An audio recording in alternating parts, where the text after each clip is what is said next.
Мына 21-ші шеруге байланысты кешіріңіздер, қайталайын. Мұхтар, екі Мұхтар айтып кетті. Әкім деген жігітті айтты. Бұл дұрыс шешімін табады деп ойлаймын. Бұл жаңа қамауда отырғандардың барлығы босатылу керек негізі. Бұл Қазақстан халқының 99,9% тыныштықты қалайды біздің елімізде. Бізге тыныштық керек, қалған бәрі шешіледі. Мысалы, Маңғыстау облысында дәл осындай көшеге шыққан кезде бірде-бір адам жазаланып қамалған жоқ. О жерде де полиция бар, о жерде де прокурор бар. Не себептен барлық жерде, қалған жерлерде қатаңдық танытылды? Мен желтоқсандық ретінде айтайын дегенім, қазір осында Астана қаласында 21-не дейін шықпай, 21-не дейін қамалған прокурордың мәлімдемесіне дейін, шықпаңдар деген мәлімдемесіне дейін, Рахметов Құрманғазы деген жігіт 15 күнде қамалып, қазір түрмеде отыр. Дәл қазір ол түрмеде жатыр. Бұл жігіттің өзі 7 жылға сотталған кезінде, Совет одағы кезінде, желтоқсан көтерілісіне қатысып. Бұл жігіттің бір ыңғайсыздау жері қазіргі, түсініңіздер, мына Қазақстан мектептеріндегі Қазақстан тарихының оқулығына еніп суретімен кәдімгі қаһарман, ардагер ретінде сондай танылған жігіттің енді ыңғайсыздау, ұяттау енді отырған. Бұл жігітті мына Мұхтар Құл-Мағамбет ағамыз өте жақсы таниды, оны таныстырып жатудың қажеті жоқ. Сондықтан Мұха, сіз енді осыған тезірек мынаны ушықтырмай, бір не қылмай, осыны босатып жіберулеріңізді сұраймын. Өте ыңғайсыздау жағдай. Екінші, мына жер кодексіне келетін болсақ, мына жер сатуға қарап отырсамыз, барлығы да қарсы. Көпшілігі, билік болсын, қоғамдық бірлестік болсын. Сондықтан менің ойым, жер сату мәселесін жер кодексінен мүлде алып тастау керек. Жер сату дегенді тоқтату керек. Аренданы енді жалға беру жағын қарастыруға болады. Шетелге мына халық неден қауіптенеді? Шетелге жалға берілмесін дейді. Неден қауіптенеді? Біздің заңдардың бір-біріне қайшылығынан қауіптенеді. 25 жылға Қытайға, немесе оны жаңа кейбір ағаларымыз айтып кетті, 10 жылға шегерейік деп. Мақұл, шегерген күнде де 5 жыл жұмыс істеген, келген Қытай ана жерге жалға алып, 5 жыл жұмыс істеп, тәртіп бұзбай, жаңағы салығын төлеп тұратын болса, ол біздің заңда көрсетілген.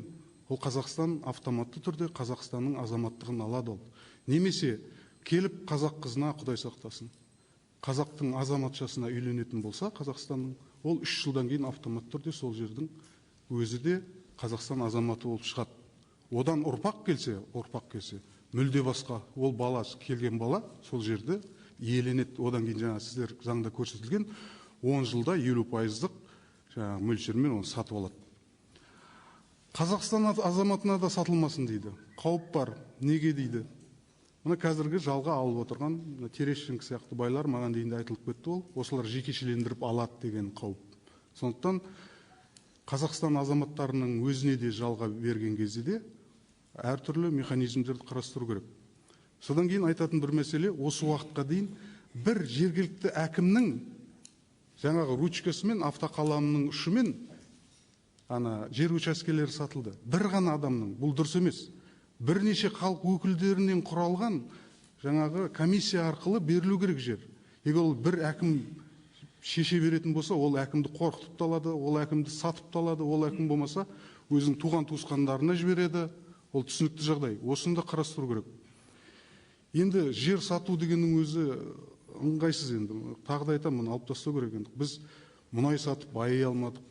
Уран сатып байи алмадық, алтын саттық, көмір саттық, анан саттық, мынаны саттық, 99 элементтің бәрін саттық.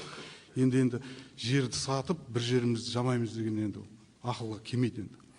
Содан кейін мынадай Ресейдің, бұл енді мен айтайын деп отқаным, мына ұялы телефонға түсіріп алып таратылған хабарлама емес. Ресейдің мынандай ірі телеканалдары көрсетіп жатыр қазір. Тәжікстанның Таулы Бадахшан ауданында Қытайлар қаптап кіріп атқан. Сол жерде хабарлама жүр, Ресей таратып жатыр. Ал қаншалықты шындық екенін мен білмеймін. Бірақ Тәжікстан Қытайға қарыз болып қалған екен. Қарызын қайтара алмай, Сол ана Таулы Бадақшанда тәжікке ұқсас халық бар. Өздері тәжікпен екеулері де жақсы емес. Сондықтан Таулы Бадақшанды түп тамырымен қытайларға беріпті, сол жерге әскер кіргізіп жатыр. Оны сіздер интернеттен көрген шығарсыздар енді. Сондықтан халық осыдан қауіптенеді. Ертең ана келіп алып, сосын біз Қытайға онсыз да қарызбыз, қарызыңды қайтара алмайсың, осы жерде қалам деген осындай халықты қобалжытып жатыр. Жалпы жер мәселесінде егер мына халықтың айтып жүргені Қытайға қарызбыз, сондықтан Қытай бізді қысып жатыр дейді. Жалпы біз Қытайға қанша қарызбыз? Ол шынымен бізді қысып жатыр ма осы?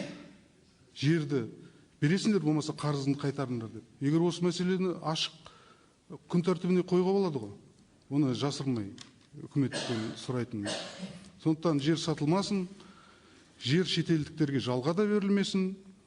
Біздің өзіміздің шаруаларға берген кезде оны қарау керек. Одан кейін мынадай жаңа ұсыныстар түсті. Шекаралас елдерге жерді мүлде жалға бермеу деген. Жақсы ұсыныс. Сонда шекаралас емес елдер келе алмайды деп ойлайсыздар ма? Бір ғана мысал келтірейін. Оңтүстік Қазақстан облысы, Қызылқұм ауданы, Шәуілдір деген ауыл бар сол жерде. Қазақи жақсы ауыл. Мына Қуаныш Айтаханов ағамыз өте жақсы біледі сол жерді. Сол жерде ол мәселені де білетін шығарсыз. Сол жерде мыңдаған гектар жерді арабтар қоршап алған. Ол көп жыл болды оны қоршап алып, өздері не істеп жатқанын білмейміз. Мысалы, жаңағы шекаралас мәселесіне келгенде. Сол жерде не істеп отыр ол Қуаныш аға, сол арабтар? Сіз біліп бере аласыз ба? Құс аулайды дейді, жергілікті халықтармен кездестім мен. Қаршыға, жаңағы ителгі деймін, біздің жаңағы құстарымызды аулап елдеріне апарып сататын көрінеді. Сосын жергілікті халықтар оларға қазір шамданып жүрген байқалады. Сондықтан бұл жерде кешенді түрде бір жақты қарамай, барлығын жан жақты түрде сабырмен, ақылмен шешейік. Рахмет тыңдағандарыңызға.